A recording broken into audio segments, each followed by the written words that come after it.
So last time we were talking about the future of man.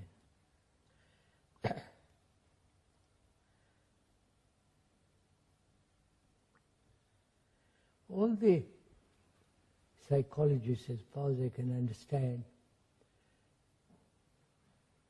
are they really concerned with the future of man?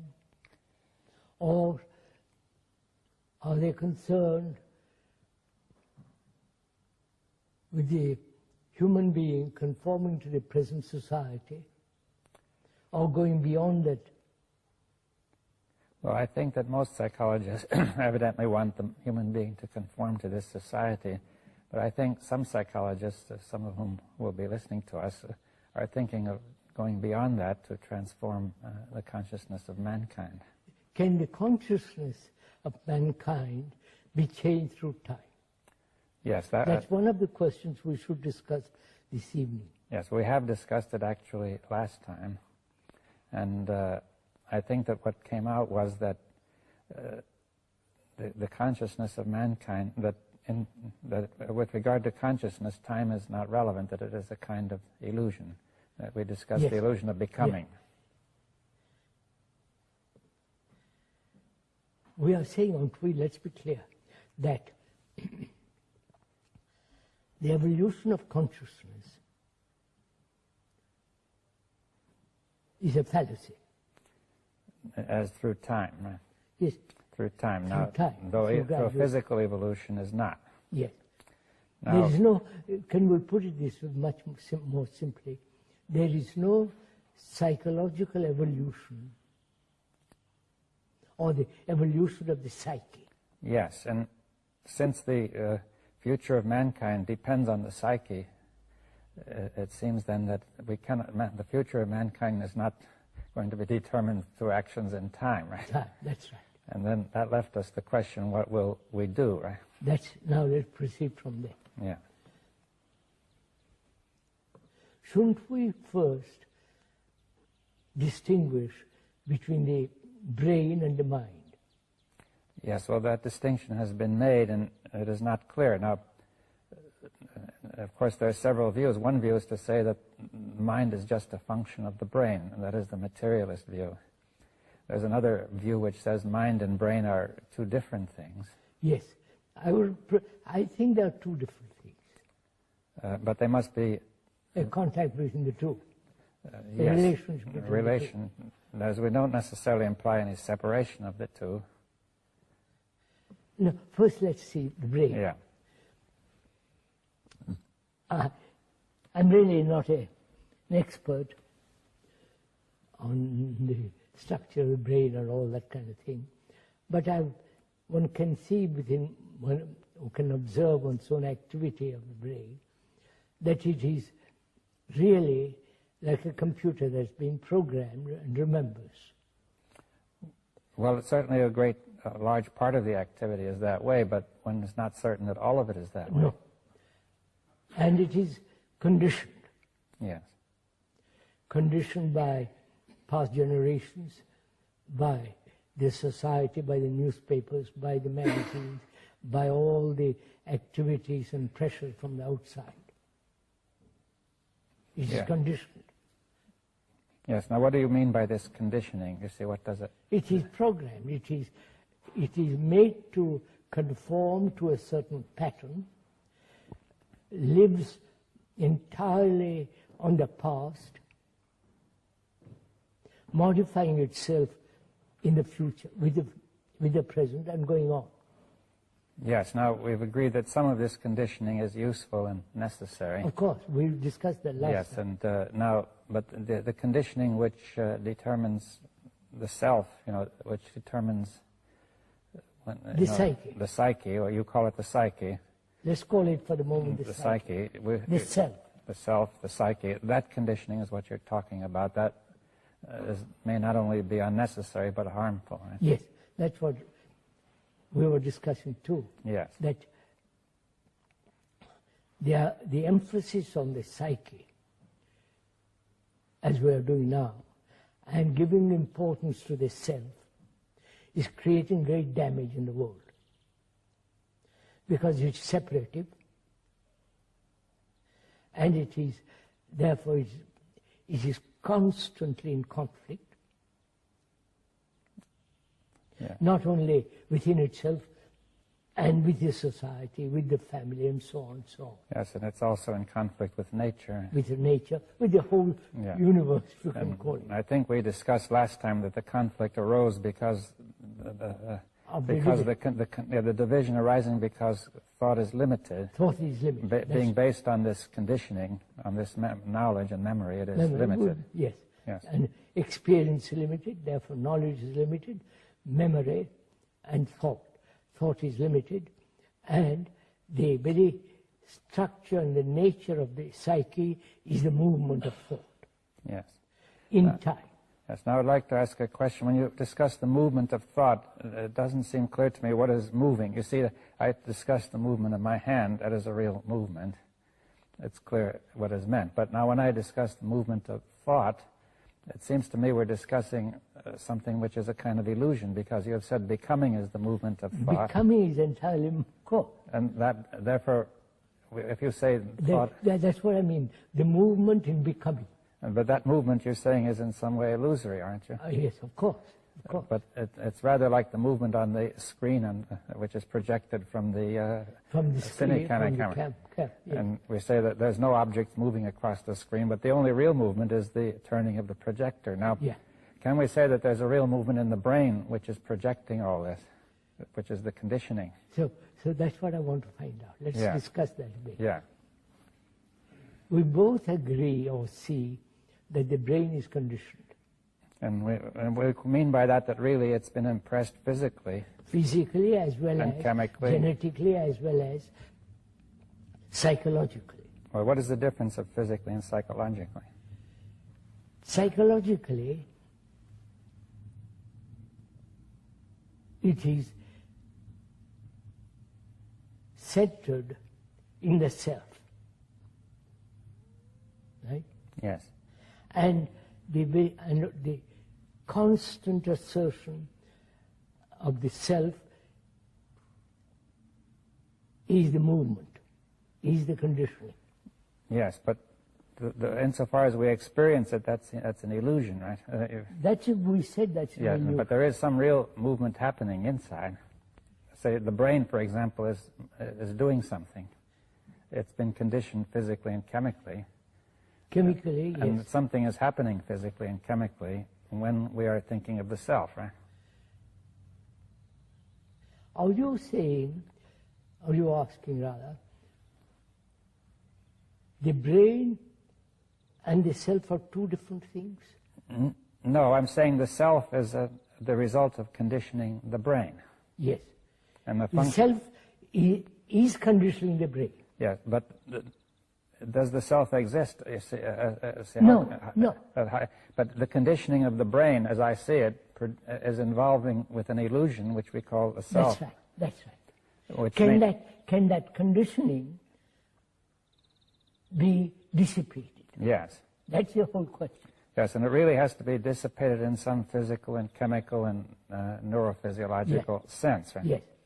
And now the first reaction of any scientific person would be, it looks unlikely that we could dissipate it by the sort of thing we are doing. You see, some scientists might feel, well, maybe we will discover drugs or new genetic changes or deep knowledge of the structure of the brain, and that way we could perhaps hope to do something. I think that idea might be current among some people. Will that change the human behavior? Well, why not? You see, I think some people believe it might. That's the whole point. It might. Yeah. Which means in the future. Yes. It would take time to discover all this. In the meantime, man is going to destroy himself. Well, they might hope that he'll manage to do it in time. You see,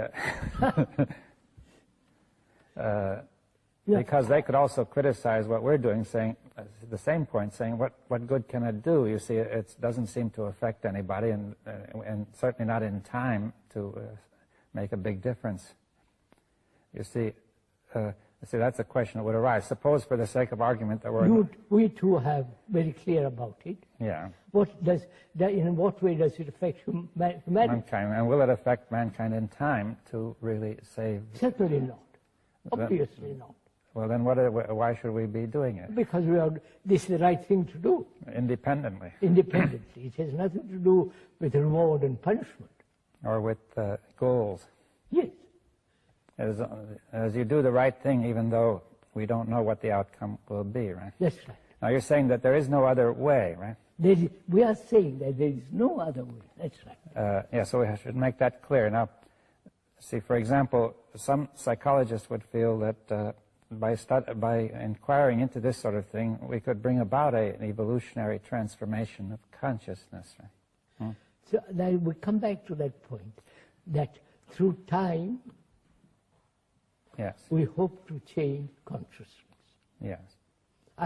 We question that. We have questioned that, and we're saying that time that will inevitably involve that we're all caught in becoming an illusion, and right. we will not know what we're doing. Now, could we say the same thing would hold even for those scientists who are trying to do it physically and chemically or some structurally, that they themselves are still caught in this, and through time they're caught in trying to become better? Yeah, that's right. That's right. And will not know what they're doing, really. Both the experimentalists and the psychologists and ourselves, they're all trying to become something. Yes, though they may not seem obvious at first, it may seem that they're really just disinterested or unbiased observers, or working on the problem. But underneath, you feel there's a desire to become better on the part of the person who is doing it. But he is not free of that. That's just it. They are not free of that. And that desire will give rise to self-deception and illusion and so on. So where do we come? Where are we now? That any form of becoming is an illusion. And the becoming implies time. Time, for the psyche to change, we are saying time is not necessary.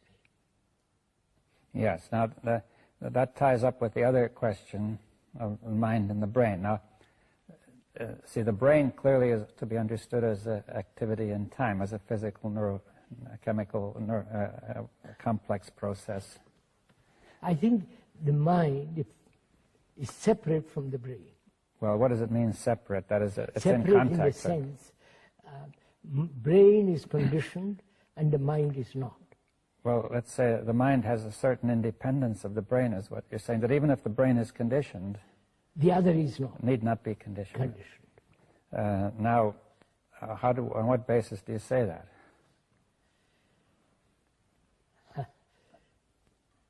No, let's begin not on what basis do I say. Or what makes you say it, right? As long as one's brain or the brain is conditioned, it's not free. Yes. And the mind is free. Yes, that's what you're saying. Now, see, the brain not being free means it is not free to inquire in an unbiased way. And let's go inquire, what is freedom? Yeah.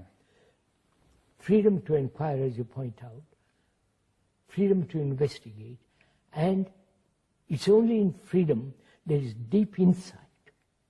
Yes, that's clear, because if you're not free to inquire in any, if you are biased, then you're limited. Limited. In an arbitrary way, no? So, as long as the brain is conditioned, its relationship to the brain, to the mind, is limited. Yes, now we have the relationship of the brain to the mind here, yes. Or is it, and also the other way around, right? Yes. But the mind, being free, has a relationship to the brain. Yes. Now, we say the mind is free in some sense, not subject to the conditioning of the brain. Yes. Now, one could ask a question, what is the nature of the mind? For example, I could ask, is the mind located inside of the body, or is it in the brain? No, it's nothing to do with the body or the brain. Has it to do with space or time? Space, just a minute, space, wait a minute, has to do with space and silence. These are the two factors. But not time. Eh? Not time. Time is, belongs to the brain. All right, now what you say space and silence. Now, what kind of space? It is not the space in which we see light moving. Space. Let's look around the other way. Thought can invent space. Well, in addition, we have the space that we see, and thought can invent different kinds of space. And space from here to there. Yes, the space through which we move physically. Space also between two noises. Between two sounds. There's two sounds. Well, that's the interval, they call it. The interval, that would be called the interval between two sounds. Yes, interval between two noises. Or two noises. Right? Two thoughts. Two thoughts. Right? Two notes. Yes. Two, space between two people. Yes, space between the walls. And so on. But that kind of space is not the space of the mind. You say it is not limited. It is I not didn't an want interval. to use the word limited. But I mean, it's implied. Yes. It's not the nature of being bounded by something. No, it is not bounded by the psyche. By the psyche. But is it bounded by anything? No. No. Now, the psyche, you say, is bounded because we've said it is limited, and so on right now. So can the brain, that's what I want to find out, discuss rather, talk over. Can the brain, with all its cells conditioned, can those cells radically change? Yeah, well, we've often discussed, you say, it's not certain that all the cells are conditioned. For example, some people think that only a small part of the cells are being used, and the others are rather just not being inactive, dormant. Yeah. Or just touched occasionally. Just touched occasionally, but those cells that are conditioned, whatever they may be, evidently dominate consciousness now, right? Yes. Can that be those cells be changed? Yes. We are saying that they can, through insight. Yes. Now, insight being out of time, it's not the result of remembrance. It's not a intuition or desire or hope. It's nothing to do with any time and thought. Yes. Now, but you say insight, is it of the mind? Is it of the nature of mind, right? Activity of mind. Yes. Right. Now, therefore, you're saying mind can act in the matter of the brain. Yes. We said that earlier. Yes, but we have to. But you see, this is a difficult point. You see, how mind is able to act in matter. It is able to act on the brain. Say, for instance, take any crisis or any problem. Problem is, at the root meaning of it, as you know, is something thrown at you. And we meet it with all the remembrance of the past, with a bias and so on. And therefore the problem multiplies itself. Mm-hmm. You may solve one problem, in the very solution of one problem, of that particular problem, other problems arise, as they are doing in politics and so on, so on. Right? Now, to approach the problem, or to have perception of the problem without any past memories and thoughts interfering or projecting in perception of the problem. Yes, now that implies that perception also is of the mind, that it is That's right. Not. Are you more or less saying that the brain is a kind of instrument of the mind? Is that what is being instrument of the mind when the brain is not self-centered? Yes. Well, you see, if we think of all this conditioning, the conditioning may be thought of as the brain exciting itself and keeping itself going just from the program. This occupies all of its capacity. All our days. Yes, right. well, all the whole capacity of the brain. And it's rather like a radio receiver which can generate its own noise. It would not pick up a signal. Now, would this analogy be at all? It's not very good, but not very. You see, sir, would you go into this a little bit? Experience is always limited. Right? I may blow up that experience into a kind of fantastic affair, and then set up a shop to sell my experience. But that experience is limited.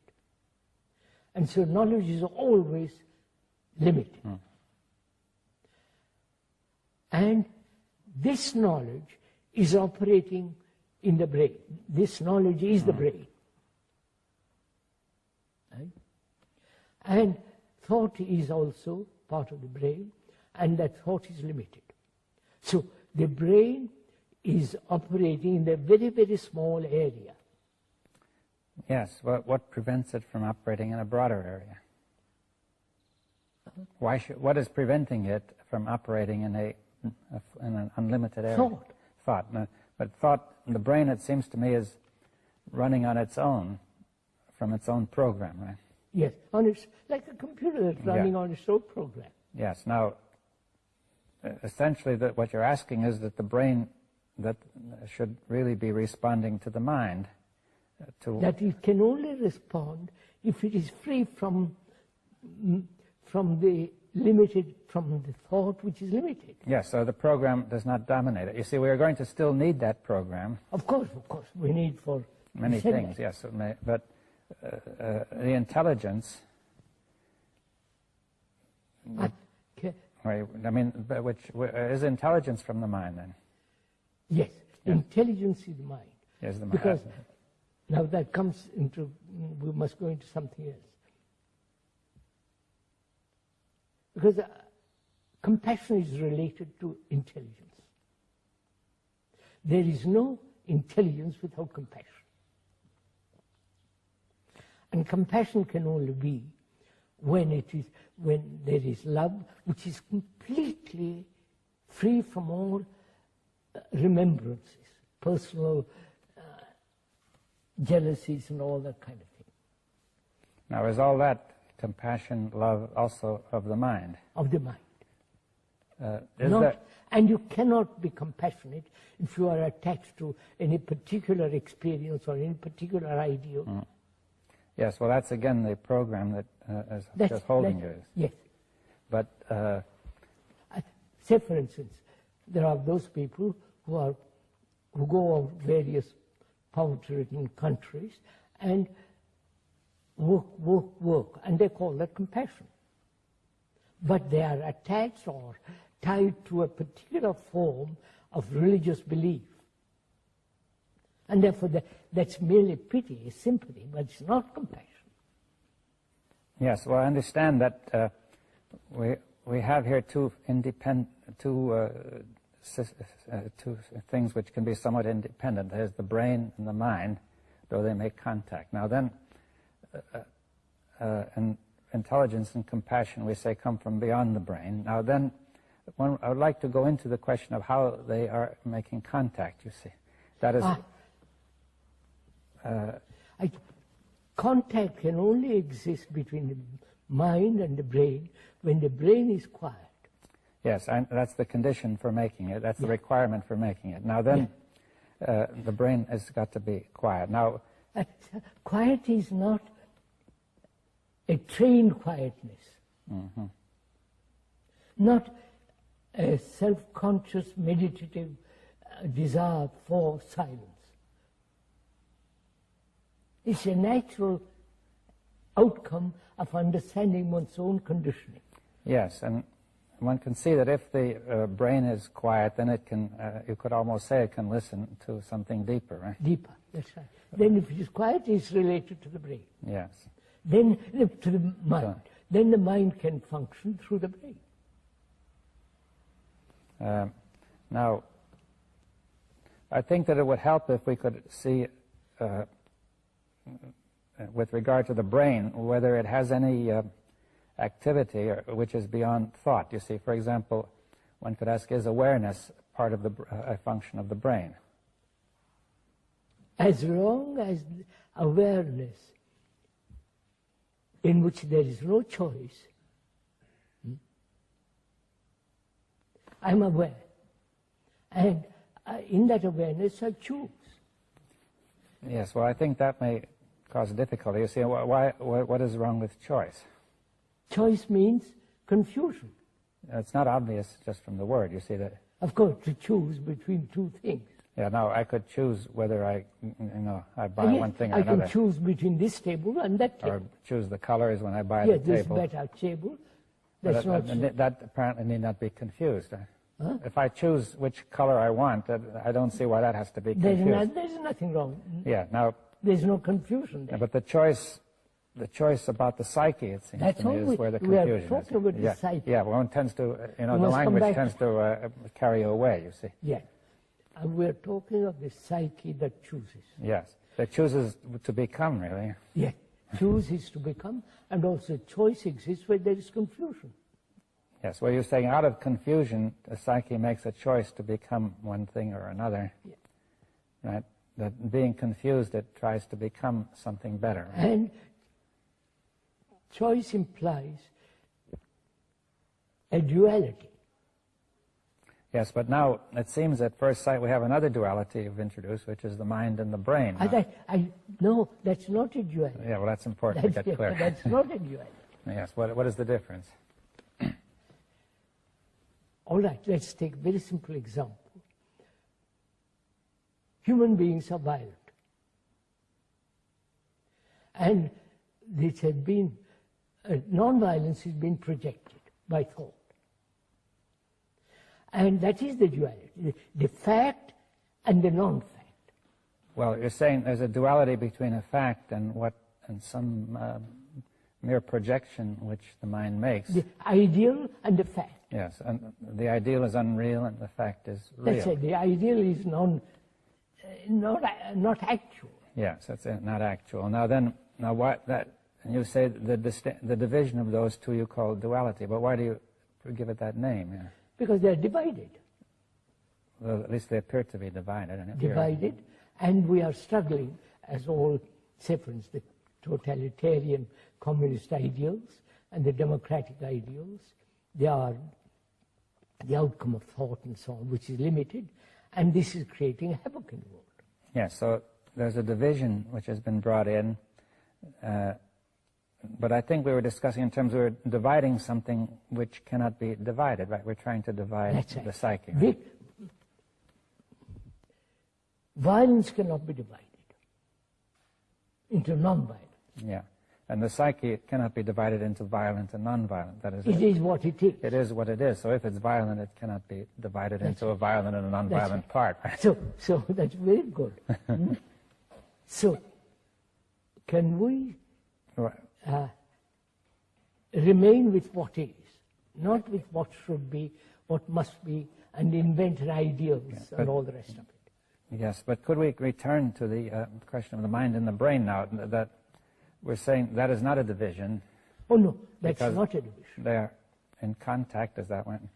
We said there is contact between the mind and the brain when the brain is silent and has space. Yes, so we're saying that the mind actually, although they're in contact and not divided at all, there can be an independent, the mind can still have a certain independence of the conditioning of the brain.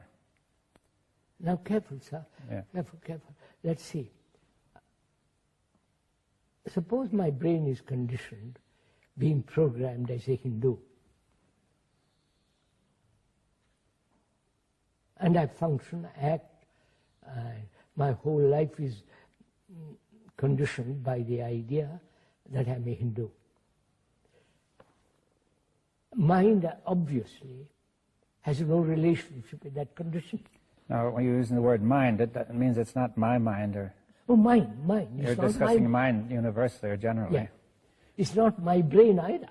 No, but there's a particular brain, this brain or that brain, and now, but will you say there's a particular mind? No. No, you see, that's an important difference. They're saying mind is really universal. Mind is universal. If you can use that word. Yes, or unlimited, or yes. Undivided. It is not polluted by thought. But see, I think for most people, at least there will be a difficulty saying, how do we know anything about this mind? I only know my mind is the first feeling, right? You cannot call it your mind. You only have your brain, which is conditioned. You can't say it's my mind. Yes. Well, whatever is going on inside, I feel is mine. It's very different from what's going on inside somebody else. No, I question whether it's... At least that seems different at first I sight. question whether it is different. What's going on inside me as a human being and you as another human being. We both go through all kinds of problems, suffering, fear, anxiety, loneliness, and so on, so on. Yeah. We have our dogmas, beliefs, superstitions, and everybody has these. Well, we'll say it's all very similar, but still it seems each one of us is isolated from the other. By thought. Thought is created that I am different from you. Yes. Because my body is different from you. My face is different from you. So we carry that same, we extend that same thing into the psychological area.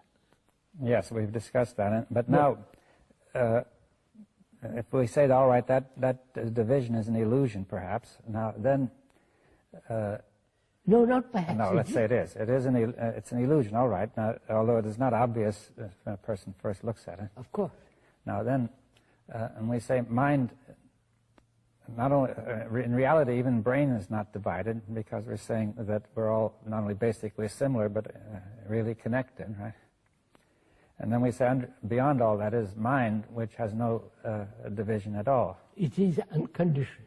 Yes, it would almost seem to imply then that insofar as a person feels he is a separate being, he has very little contact with mind, right? Absolutely, quite right. That's Where you what say has no mind. That's why it's very important to understand. Not the mind, but my conditioning. Mm-hmm. Then whether that my conditioning, human conditioning, can ever be dissolved. That's the real issue. Yes. I think that, still the mind, we won't call it the mind, but a human being considers always what is the meaning. See, I think we want to understand the meaning of what is being said. You see, that we have a mind that is universal, that is in some kind of space, you say. Or is it its own space? It is not in me or in my brain. But it has a space. It lives in space. It lives in a space, right? And silence. And silence. But it's the space of the mind, right? It's not a space like this space. No. And that's why we said space is not invented by thought. Yes. Now, is it possible then to perceive this space when the mind is silent? To be in contact with it? Not perceive. And when the brain is? Let's see. You're asking a question whether the mind can be perceived by the brain. Or at least somehow be aware, an awareness or a sense. Yes. And we are saying yes, through meditation. You may not like to use that word. Well, I don't mind. I think it is possible to bring about, she said that's a difficult thing. When we use the word meditation, it's generally understood there is always a meditator meditating. Meditation is really an unconscious process. It's not a conscious process. Well, and how are you able to say that meditation takes place then if it's unconscious? It is taking place when the brain is quiet. Well, you mean by consciousness all the movement of thought? Yes, movement of thought. With feeling, desire, will, and all that goes with it, right? But there's a kind of awareness still, isn't there? Oh, yes. Yes, I see it. It depends what you call awareness. Yes. Awareness of what? Possibly awareness of something deeper, I don't know.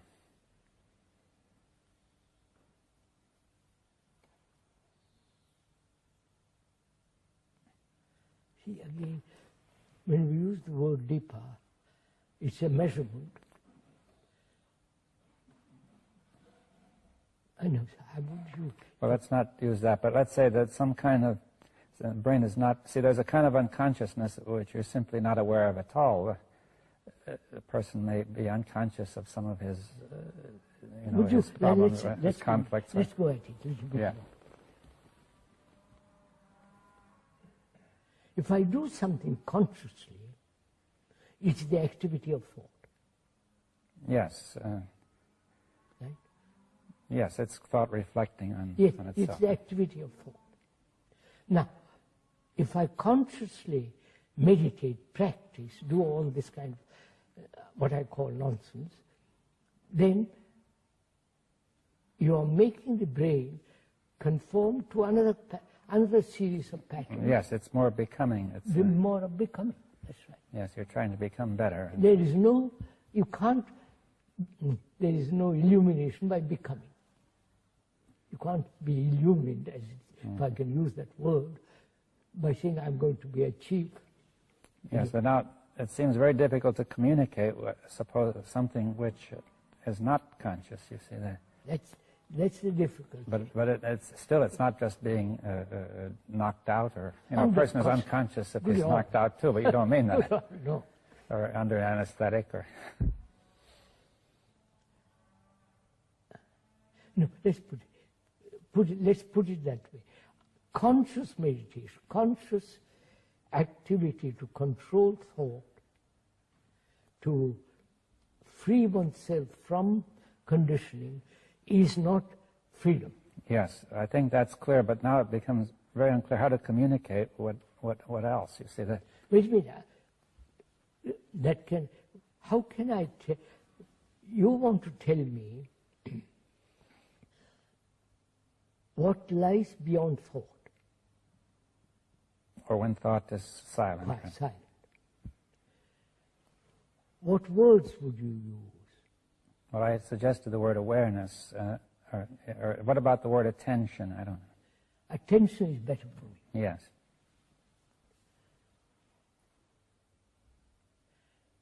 Would you say attention?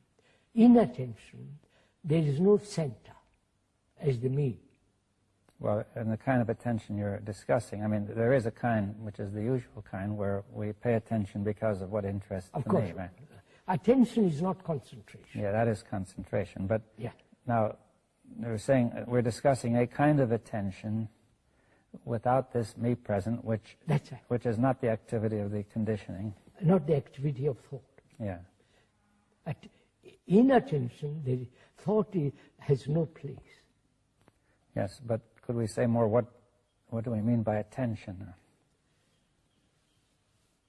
Now, would the derivation of the word be of any use? It means stretching the mind towards something. Would that help? No.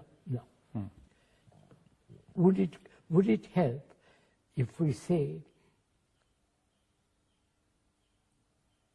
concentration is not attention? Right?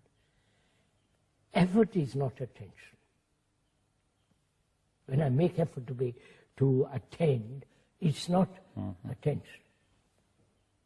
Attention can only come into being when the self is not. Yes, but that is going to get us in a circle, because we're saying we're starting when the self is. So here's a person who say meditation is necessary. He begins with the self. He says, I'm here. No, I use the word carefully. Meditation means measure. Yes. As long as there is measurement, which is becoming, there is no meditation. Yes. Let's put it that way. Well, we can discuss when there is not meditation. That's it. Through negation, the other is. If we succeed in negating the whole activity of what is not meditation, you say then meditation will be there. Yeah, that's right. But that which is not meditation, but which we think is meditation. Yes, that's right. That's very clear. As long as there is measurement, which is the becoming, which is the process of thought, meditation or silence cannot be. And you say, now in there's this undirected attention, and this attention, is it of the mind, or is it a Attention is of the mind. But it contacts the brain, doesn't it? Yes, we said that. As long as the brain is silent, the other has contact. Yes, that is, this true attention has contact with the brain when the brain is silent. Right? Silent. And has space. What is the space? The brain has no space now because it's concerned with itself, it's programmed, it is self-centered, and it is limited. Yes. Now, would you say the brain, in addition, the mind is in its space? Now, does the brain have a space too? Limited. A limited space. Of course, thought has a limited space. But still, but when thought is absent, does the brain have a space? That's right. Does it? Brain has space, yes. Unlimited? No. It's only mind has unlimited. Ah. I can have, my brain can be quiet over a problem which I've thought about, and I suddenly say, well, I won't think any more about it, and there's a certain amount of space. In that space, you solve the problem. Yes. Now, if the mind is silent, and is not thinking of a problem, then there's still the space is limited, though. Yes. But it is open to the other, to the attention. Now, would you say the mind, through attention or in attention, and the mind is contacting the brain? Yes. When the brain is not inattentive. So what happens to the brain? What happens to the brain, which is to act, right? Which is to wait, let's get it clear. We said intelligence is born out of compassion and love. That intelligence operates when the brain is quiet. Yes. Does it operate through attention? Of course. Yes. So attention seems to be the contact. Attention. Is the contact. Attention, as we said too, attention can only be when the self is not. Yes. All right. Now, you say that the love and compassion are sort of the ground far, and out of this comes intelligence. The intelligence through attention. Functions through the brain. And this intelligence. So let's say there are two questions. One is the nature of this intelligence, and the second is what does it do to the brain? You see. Yes. So let's see. That is, we must again approach it negatively. Love is not jealousy and all that. Love is not personal, but it can be personal. Well, then it's not what you're talking about. Yes.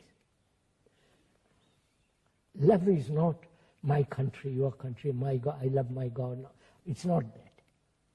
Well, if it's from a universal mind. That's why I say love is something, it has no relationship to thought. Yes, and to particular, it does not start in the particular brain, right? Originate in the particular brain. Right? It's not my love. Yes.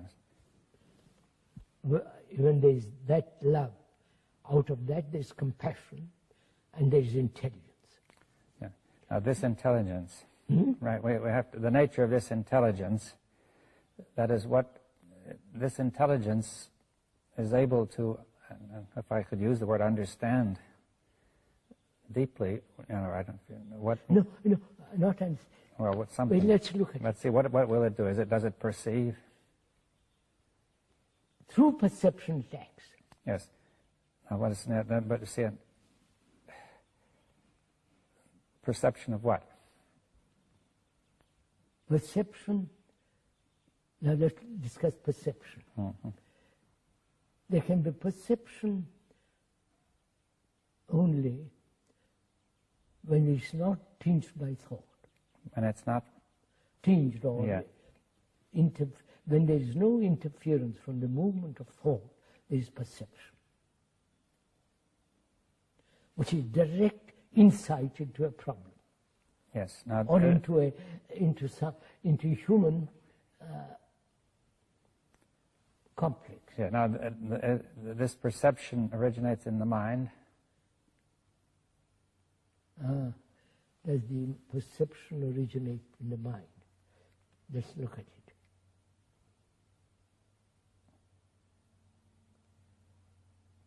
Yes, when the brain is quiet. Yes. Now, but what is, we use the words perception and intelligence. Now, how are they related, or what is their difference? Between perception and intelligence? Yes. None. No. So we'll say intelligence is perception. Perception, that's right. Intelligence is perception of what is, right? And through attention, So there's contact. Right? Let's take a problem, and it's probably easier to understand.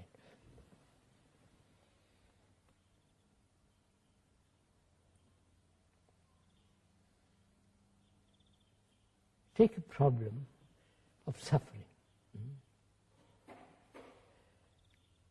Human beings have suffered endlessly through wars, through every kind of disease, physical disease, and through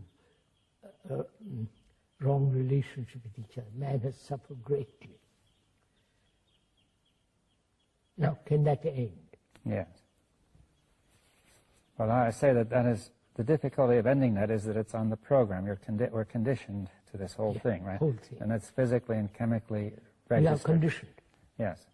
Now, that has been going on for centuries. Yes, so it's very deep in some way. Very, very, very deep. Now, can that suffering end? Yes, and it cannot end by an action of the brain, because the brain is caught in this suffering, and it cannot take an action toward its own suffering. Of course it cannot. Thought cannot end it. Yes, because thought has created it in any way it is unable to get hold of it. Yes, thought has created the wars, the misery, the confusion, and thought has become prominent in human relationship. Well, you see, I think that people might agree with that and still think that thought might still, as thought can do bad things, it could do good things. You see, I think thought cannot do good or bad. It's thought. It cannot get hold of this. Thought cannot get hold of this suffering. That is, this suffering being in the physical conditioning of the brain and chemical. Thought has no way of knowing what it is. Even you see it. I mean, I lose my son, and Yeah, but I mean, by thinking, I don't know what's going on inside me. I can't change the suffering inside because I don't. Thinking will not show me what it is. Now you're saying maybe there's an intelligence. But after all, we're asking, can suffering end? That's a problem. Yes, and it's clear that thinking cannot do it. No. Thought cannot do it. No. All right, now because that's the point. We've got if you have an insight into it. Yes. Now this insight will be the action of the mind, through intelligence and attention. When there is that insight, intelligence wipes away suffering. Yes. Now you're saying that therefore there is a contact from mind to matter which removes the whole physical chemical structure, which keeps us going on with suffering. In that ending, there's a mutation in the brain cells. Yes. We discussed this some years ago, this question. Yes, but that mutation just wipes out the whole structure that makes you suffer. Right? Therefore, it's like I've been going along a certain tradition. I suddenly change that tradition. There is a change in the whole brain, which has been going north, and now it goes east. There is a yes, well, of course, this is a radical notion from the point of view of traditional ideas in science, because if we accept that mind is different from matter, then it's hard. People would find it hard to say that mind would actually. Mind of all, sir. Would you put it? Mind is pure energy. Well, we could put it that way. But say matter is energy too. Yes, therefore, matter is limited. Thought is limited. Yes, well, but we're saying that the pure energy of mind is able to reach into the limited energy of matter. Yes, that's right. And change the limitation. Yes, to remove some of the limitation. Right. When there is a deep issue or problem, which is, or a challenge which you are facing. Yes, so we have thought, yes, so, and we have to also add that all the traditional ways of trying to do this cannot work, because it hasn't worked. Well, that's not enough. We have to say, because people still might hope it could. You see, it cannot actually. It cannot. Because thought cannot get at the basis of its own physical, chemical basis in the cells and do anything about those cells. Yes, sir. We've said that very clearly. Thought cannot bring about a change in itself. Yes, and yet practically everything that mankind has been trying to do is based on thought. Right? Thought. And there is a limited area, of course, where that's all right, but we cannot, therefore, as we said, we're discussing before, do anything about the future of mankind from the usual approach. So look, that's what when you listen to the politicians who are so very active in the world, they are creating problem after problem, and to them thought is the most important thing, ideas. Well, nobody, generally speaking, nobody can even know of anything else. You see that? Exactly. We are saying the only instrument which is thought is worn out, except in certain areas. Well, it never was adequate except in those areas. I mean, of course. But and man has always been in trouble, as far as we can remember, as far as history goes, right? Yes, sir. Man has always been in trouble, turmoil, fear. We mustn't reduce all this to an intellectual argument. But as human beings, facing all the confusion of the world, can there be a solution to all this? Yes, well, and that comes back to the question I'd like to repeat, that it seems that here there are a few people, who are talking about it, and perhaps meditating, and so on. But how is that going to affect this vast current of mankind? Probably very little. But see, I think why do you will it affect? It might or it might. It might not. It might or it might not. Might not. Yes. But then one puts that question. Then what's the use of it? Yes, that's the point. That I think there's an instinctive feeling that makes one put the question. Yes. I think that's a wrong question. But it's a wrong question. You see, that is the first instinct is to say, what can we do to stop this tremendous catastrophe? Yeah. But if each one of us, whoever listens, sees the truth of this, the thought in its activity, both externally and inwardly, has created terrible mess, great suffering, then one must inevitably ask, is there an ending? Is there an ending to all this? If thought cannot end it, what will? Yes.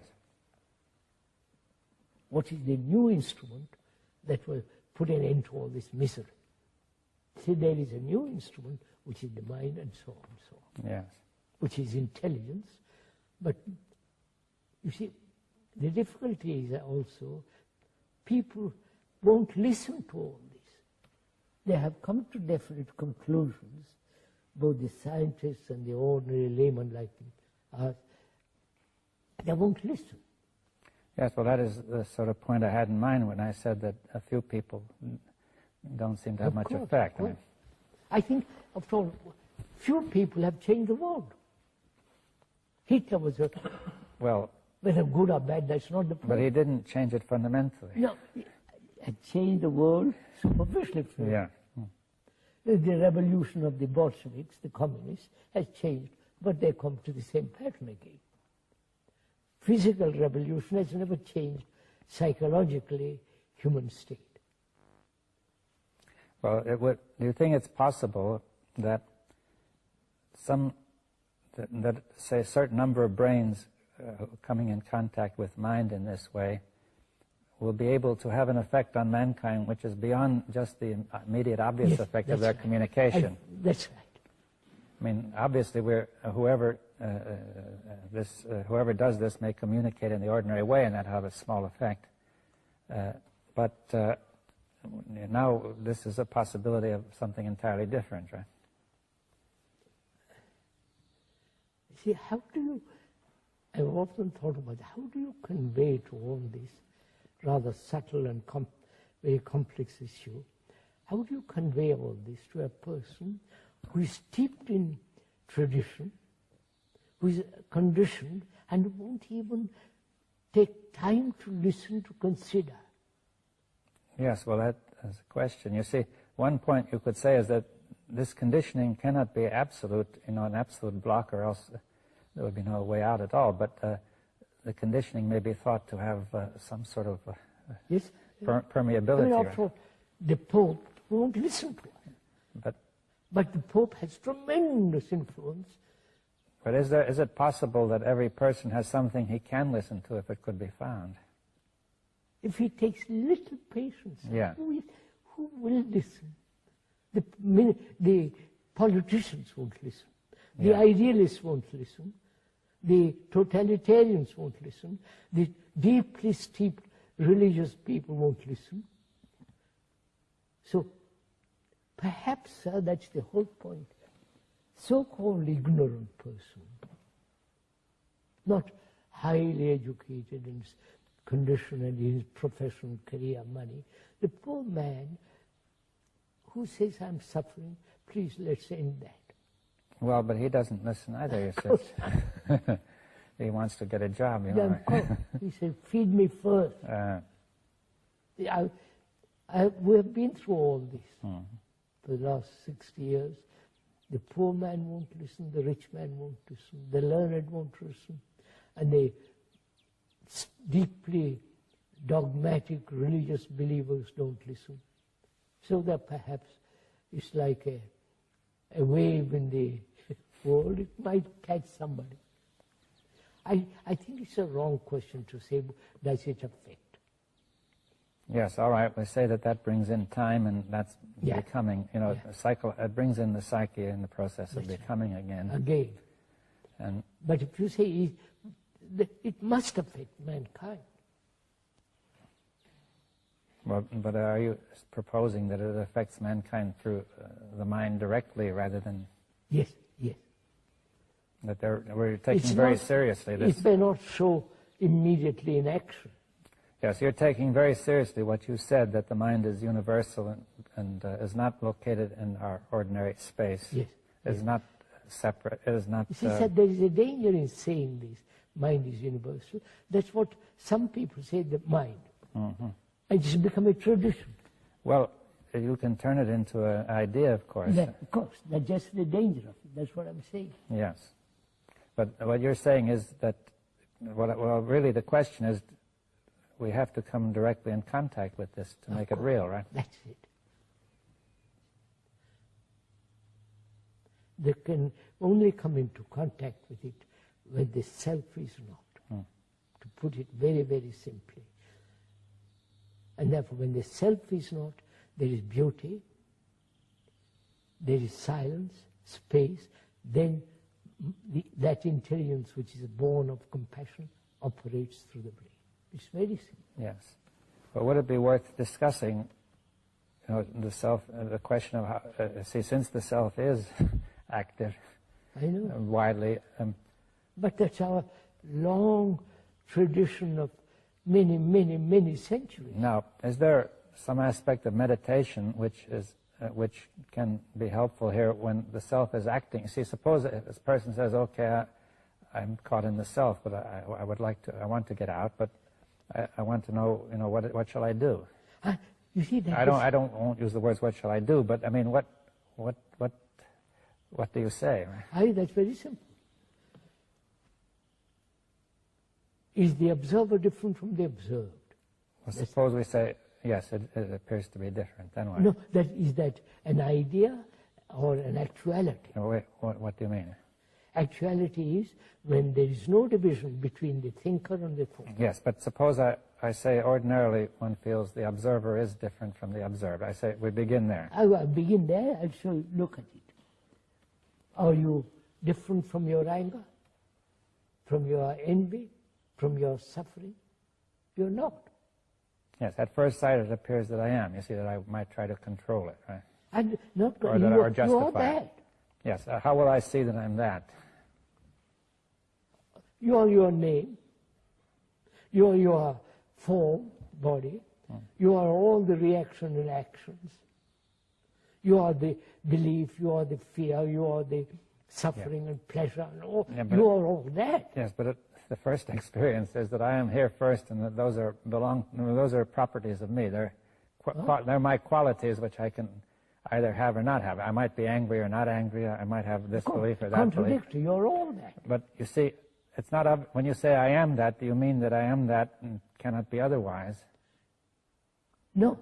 At present, you are that. It can be totally otherwise. Yes, okay. So I am all that, rather than saying, as I usually do, that I'm looking at those qualities. That's it. At least that I, the observer, I admit that I am anger, but I feel that I, as the observer, am not anger, but I'm an unbiased observer who is looking at anger. Of course. Now you're telling me that this unbiased observer is the same as the anger he is looking at. Of course. Of course. Like I analyze myself, and the analyzer is the analyzed. Yes, he's biased by what he analyzes. Of course. So if I watch anger for a while, I can see that I am very biased by the anger. Yes. And so at some stage I say, okay, I am the same. I am one with that anger, right? Not I am one with it, you are. I am. But that anger and I are the same, right? Yes. One. Observer is the observed. And when that actuality exists, you have really eliminated altogether conflict. Conflict exists when I am separate from my quality. Yes, that's because if I believe myself to be separate, then I can try to change it. But since I am that, it's that trying to change itself and remain itself at the same time. Right. That's right. But when the quality is me, the division has ended. Right? Yes, but when I see that the quality is me, then there's no point to the whole thing. No, right? no. Right. What happens before the quality is not me? Yes. Then in that there is conflict, either suppression, escape, and all the rest of it, which is a wastage of energy. When that quality is me, there is all that energy which has gone, which has been wasted, is there to look, to observe. Yeah, but why does it make such a difference to have that quality being me? I'm showing you. Yes. Well, it makes a difference when there is no division between the quality and me. Yes, but when there's no perception of a difference, that's right. Then the mind does not try to fight itself. Yes. Hmm? Yes. If there's an illusion of a difference, the mind must be compelled to fight against itself. Yes. The brain fights against itself, right? That's right. And on the other hand, when there's no illusion of a difference, the brain just stops fighting, right? Fighting, and therefore you have the tremendous energy. Yes, the brain's natural energy is released. Yeah. And when there is, which means energy means attention. Yes. Well, you say the energy of the brain allows for attention. For that thing to dissolve. Yes. Well, wait a minute, because we said before attention was a contact of the mind and the brain. Now, but the brain must be in a state of high energy. That's right. To allow that contact. Right? That's the same thing. Yes. I mean, a brain which is low energy cannot allow that contact. But most of us have low energy because we are so conditioned.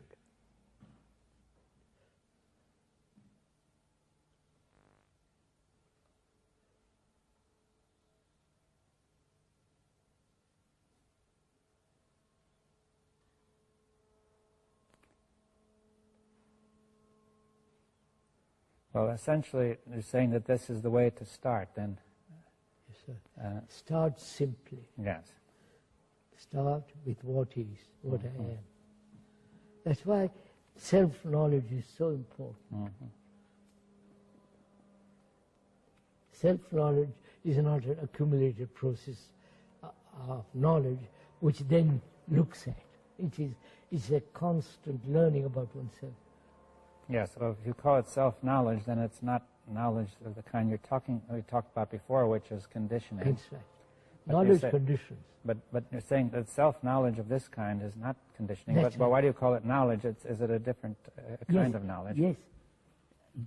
Knowledge conditions. Yeah, but now you have this self-knowledge. Self-knowledge, which is to know and to comprehend oneself, to understand. Oneself is such a subtle, complex thing living. But you're essentially knowing yourself in the very moment in which things are happening, to know what is happening. rather than store it up in memory. Of course. And that can only be in my through reactions. I begin to discover what I am, what my, and so on, so on. I think we better. Right?